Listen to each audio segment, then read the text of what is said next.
దేశవ్యాప్తంగా ఉత్కంఠ రేపిన బెంగాల్ అసెంబ్లీ ఎన్నికల పోలింగ్ ముగిసింది. తీవ్ర ఉద్రిక్తతల మధ్య 142 స్థానాల్లో రెండవ దశ పోలింగ్ ముగిసింది. మే 4న ఎన్నికల ఫలితాలు వెలువడతాయి. గెలుపుపై అటు బీజేపీ ఇటు టీఎంసీ నేతలు ధీమా వ్యక్తం చేస్తున్నారు. భవానీపూర్లో సీఎం మమత విపక్ష నేత సువేందు అధికారి మధ్య పోటీ అందరి దృష్టిని ఆకర్షించింది. గెలుపుపై అటు టీఎంసీ ఇటు బీజేపీ నేతలు ధీమాతో ఉన్నారు.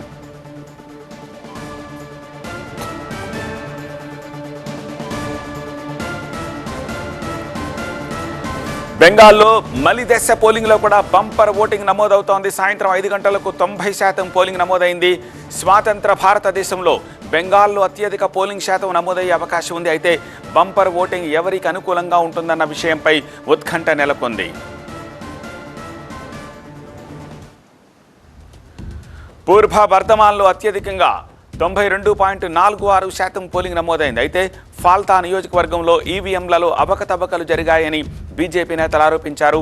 తమ పార్టీ గుర్తుపై టేప్ అతికించారని ఈసీకి ఫిర్యాదు చేశారు. బెంగాల్లో తొలి విడతలో 93% పోలింగ్ నమోదైంది. తాను పోటీ చేస్తోన్న భవానీపూర్లో ఓటేశారు మమత. కేంద్ర బలగాలు ఎన్ని కుట్రలు చేసినా టీఎంసీదే గెలుపన్నారు. పోలింగ్ బూత్ దగ్గర విక్టరీ సంకేతాన్ని చూపించారు మమత. తన జీవితంలో ఇలాంటి ఘటనలు ఎప్పుడూ చూడలేదన్నారు.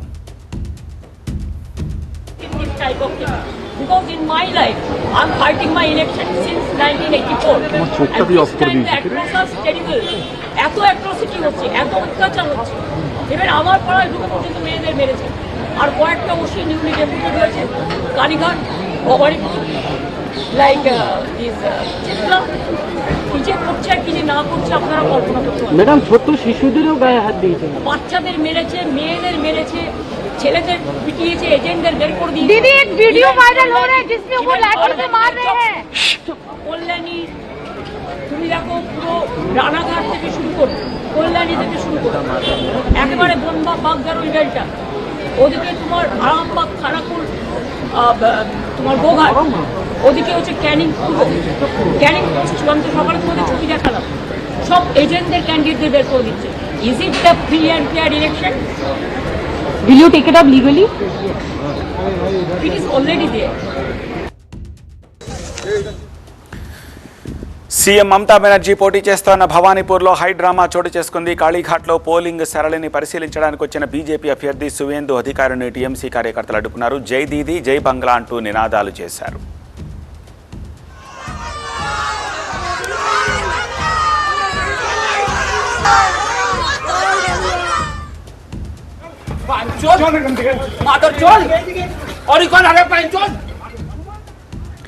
స్థానికేతరులు ఓటేస్తున్నారని సువేందు అధికారి ఆరోపించారు. వీళ్లంతా బెంగాల్ ఓటర్లు కాదని ఎన్నికల అధికారులకు ఫిర్యాదు చేశారు.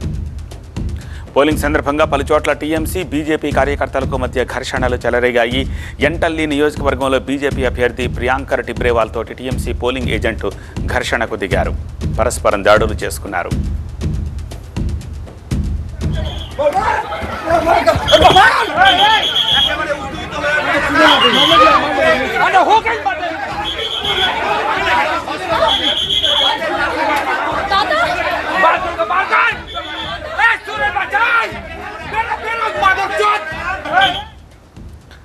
మరింత సమాచారం అందించేందుకు మా ప్రతినిధి గోపి ప్రస్తుతం మనకి లైవ్లో సిద్ధంగా ఉన్నారు. గోపి, 2 విషయాలు. వెరీ ఫస్ట్, ఈవెన్ ఫేజ్ 2లో సైతం ఇన్ఫ్యాక్ట్ ఫేజ్ 1 కంటే ఎక్కువ నమోదయ్యే అవకాశాలు కనిపిస్తున్నాయని ఇప్పటిదాకా వస్తున్న డేటా బట్టి తెలుస్తోంది, which is extraordinary. Number 1. Number 2, మొదటి దశలో రీపోలింగ్ ఎక్కడా జరగలేదు, కానీ రెండో దశలో ఏదైనా 1-2 చోట్ల జరిగే అవకాశాలున్నాయా? ఈవీఎంలో బీజేపీ గుర్తుపై టేప్ అతికించారని 1-2 వీడియోలు వైరల్ అవుతున్నాయి. రెండింటి గురించి చెప్పండి. ఎస్, మొదటిది మీరు అన్నట్లుగా రికార్డు స్థాయిలో స్వతంత్ర భారతంలో పశ్చిమ బెంగాల్లో ఇంత స్థాయిలో పోలింగ్ శాతం నమోదవుతాం అనేది ఇదే మొదటిసారి.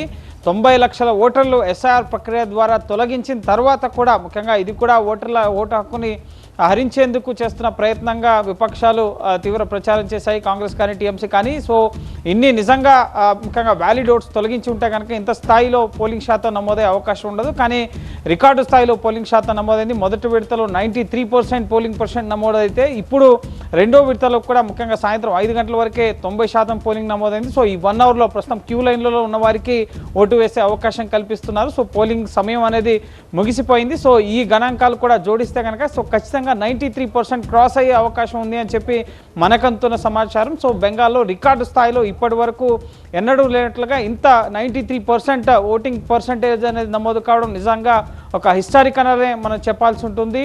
అయితే ఫస్ట్ ఫేజ్లో ముఖ్యంగా రీపోలింగ్ ఎక్కడ జరగలేదు, కానీ సెకండ్ ఫేజ్లో ముఖ్యంగా పోర్ట్ బ్లేయర్ కానీ మరికొన్ని ప్రాంతాల్లో భవానీపూర్లో కొన్ని నియోజకవర్గాల్లో అలాగే శాంతినగర్ ముఖ్యంగా మరికొన్ని ప్రాంతాల్లో కొంత ఉద్రిక్తకర పరిస్థితులు చోటు చేసుకున్నాయి. సో ఈవీఎంలో యంత్రంలో బీజేపీ స్టిక్కర్ పైన ఇటు పోస్ట్ స్టిక్కర్ అతికిచ్చారు. బీజేపీ సింబల్ పైన ఓటు వేయకుండా భవానీపూర్లో అలాగే పాల్తా నియోజకవర్గంలో అని చెప్పి ముఖ్యంగా ఇటు Amit Malviya BJP social media incharge కొన్ని వీడియోస్ని ఎలక్షన్ కమిషన్కు ట్యాగ్ చేస్తూ ఫిర్యాదు చేయడం జరిగింది. సో ఇటువంటి కంప్లైంట్స్ పైన మేము చాలా సీరియస్గా వ్యవహరిస్తాం, అవసరమైతే రీపోలింగ్ సైతం కండక్ట్ చేస్తామని చెప్పి ఎన్నికల కమిషన్ అష్యూరెన్స్ ఇవ్వడం జరిగింది. దీనికి సంబంధించి బీజేపీ రేస్ చేసిన కంప్లైంట్స్కి సంబంధించి సో బీజేపీ కంప్లైంట్స్ ఆధారంగా ముఖ్యంగా ఎలక్షన్ కమిషన్ అక్కడున్న ఫిర్యాదులు వాస్తవ పరిస్థితుల్ని బేరీజ్ వేసుకుని మళ్ళీ ఒకవేళ రీపోలింగ్ నిజంగా నిర్వహించాల్సి ఉంటుంది అని భావిస్తే కనుక ఎన్నికల ఫలితాలు 4వ తేదీ ఓట్ల లెక్కింపు ఉంటుంది కాబట్టి సో ఇంకా సమయం ఉంది కాబట్టి సో ఖచ్చితంగా మళ్ళీ సెకండ్ ఫేజ్ ఈ 142 కాన్స్టిట్యున్సీస్ ఏవైతే 8 జిల్లాల్లో జరిగాయో సో ఎక్కడెక్కడ ఎటువంటి అభ్యంతరాలు వచ్చాయి, ముఖ్యంగా అవకతవకలు ఎక్కడ జరిగాయి అన్నది బేరీజ్ వేసుకుని ఖచ్చితంగా మళ్ళీ రీపోలింగ్ కండక్ట్ చేయడానికి సంబంధించి ఎన్నికల సంఘం ప్రెస్ మీట్ పెట్టి దీనికి సంబంధించిన వివరాలను వెల్లడించడం జరుగుతుంది. సో ప్రశాంతంగానే గత హిస్టరీ చూసుకున్నట్లయితే కనుక ఎప్పుడు ఇంత ప్రశాంతంగా 34 ఏళ్ళు వామపక్ష పార్టీలు పాలించిన తర్వాత గడిచిన 15 ఏళ్లుగా మమతా బెనర్జీ అక్కడ పరిపాలన కొనసాగిస్తుంది. 4వసారి తిరిగి అధికారంలోకి రావాలని చెప్పి తీవ్రంగా ప్రయత్నాలు చేసి ముమ్మర ప్రచారాన్ని ఈసారి నిర్వహించడం జరిగింది. సో 2014లో బీజేపీ కేంద్రంలో అధికారంలోకి వచ్చినప్పటి నుంచి బెంగాల్లో బీజేపీ బలపడుతూ వస్తోంది. సువేంద్ర అధికారి టీఎంసీ నుంచి బీజేపీలో చేరిన తర్వాత బీజేపీ అలాగే ఇటు లోక్సభ ఎన్నికల్లోనూ ఇటు అసెంబ్లీ ఎన్నికల్లో కూడా గడిచిన 5 ఏళ్లలో బలపడుతూ వస్తుంది. కాబట్టి సో ఖచ్చితంగా ఈసారి అధికారంలోకి వస్తుందన్న ధీమాని అమిత్ షా కానీ మోడీ అక్కడే ఉండి ప్రచారాలను నిర్వహించడం ముమ్మరంగా. ఇది సెకండ్ ఫేజ్ దక్షిణ బెంగాల్లో జరుగుతున్న ఎన్నికలు కాబట్టి సో ఇక్కడ బీజేపీ అంత బలంగా లేదు, కానీ చాలా నమ్మకంగా ఉంది బీజేపీ ఖచ్చితంగా అధికారంలోకి వస్తామని చెప్పి. సో ఏం జరగబోతోంది, ఎన్నికలు అయితే ప్రశాంతంగా ముగిశాయి, పోలింగ్ ముగిసింది. సో పోల్ పర్సంటేజ్ కూడా రికార్డు స్థాయిలో యాంటీ ఇన్కంబెన్సీ ఉంది. అక్కడ 15 ఏళ్లుగా మమతా బెనర్జీ అధికారంలో ఉంది, మహిళలకు భద్రత లేదు, ఇచ్చిన హామీలు కానీ అభివృద్ధి కానీ ఇవేమీ కూడా లేవు అన్న అంశాలను ప్రజల్లోకి తీసుకెళ్లడంలో బీజేపీ కొంత సక్సెస్ అయినట్లుగా తెలుస్తుంది. అలాగే మహిళలకు ఇటు చేయూతనిచ్చే డబుల్ ఇంజన్ అభివృద్ధి అలాగే ఆర్థిక వెసులుబాటుకు సంబంధించిన పథకాలు హామీలు కూడా విస్తృతంగా ఇవ్వడం జరిగింది. సో చూడాలి ఏం జరగబోతుంది అనేది. మరి కాసేపట్లో ఎగ్జిట్ పోల్ అంచనాలు కూడా వెలువడ కాబోతున్నాయి. ఇక మే 4న ఫలితాలు 5 రాష్ట్రాలకు సంబంధించి తమిళనాడు, కేరళ, పుదుచ్చేరి, అస్సాం, ఇటు బెంగాల్కి సంబంధించిన ఫలితాలు కూడా వెలువడ కాబోతున్నాయి. రైట్ గోపి.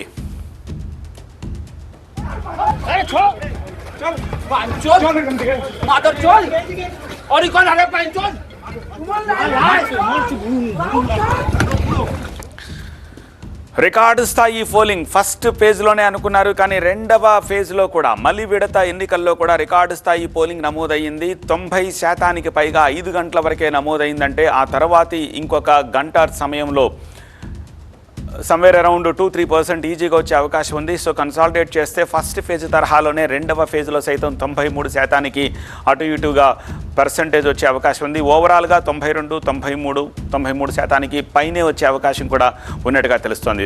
సహజంగా సెకండ్ ఫేజ్లోనే కోల్కతా ఉంటుంది. అర్బన్లో ఎప్పుడు కూడా ఎంత ఎక్కువ టర్నౌట్ వచ్చినా సరే రూరల్తో కంపేర్ చేసినప్పుడు తగ్గుతుంది. ఆ దిశగా చూస్తే 90కి లోపు వస్తుందని చెప్పేసి అనుకున్నారు, కానీ ఈవెన్ ఫేజ్ 2 సైతం అబోవ్ 90 వచ్చింది. అంటే ఈవెన్ అర్బన్లో అంటే బెంగాల్లో, కోల్కతా, ఇతరత్ర పట్టణాల్లో సైతము 100% ఓటు వేయడానికి ఓటర్లు బారులు తీరినట్టుగా మనకు అర్థమవుతోంది. సో ఈ హై ఓటింగ్ టర్నౌట్ ఎవరి పుట్టి ముంచబోతుందో మనం మరికొద్దిసేపట్లో ఎగ్జిట్ పోల్స్ రూపంలో, ఆ తర్వాత మే 4న ఫలితాల రూపంలో చూడబోతున్నాం.